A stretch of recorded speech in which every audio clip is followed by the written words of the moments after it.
Туризм багытында 2018 жылы Кыргызстан кызмат көрсөтүүдөн 358 миллион доллар акча пайда таптыр. Урандын иштетүүдөн пайда табабыз деп атканыбыз бул 30 миллион доллар.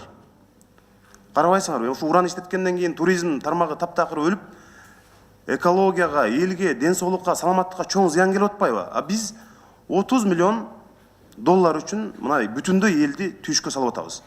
Кыргыз өкмөтү же 2 күндөн бери ушу эл ууду болуп атат, өкмөттөн бир киши чыгып түшүндүрүп койгон жок.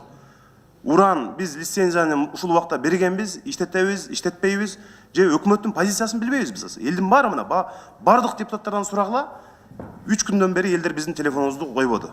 Уран боюнча биздин позициябызды сурап атышат. Ошон үчүн урматтуу өкмөттүн өкүлү, өкмөт башчы ушул боюнча конкреттүү позициясын айтып келсин бизге. 25 апрелде отчетто эгерде уранды иштете турган болсо, эмне үчүн андай кадамга барышат, ошонун баарын тактап келсин. Ошол 30 миллион пайда табабыз деп уранды иштетебиз деп атабыз.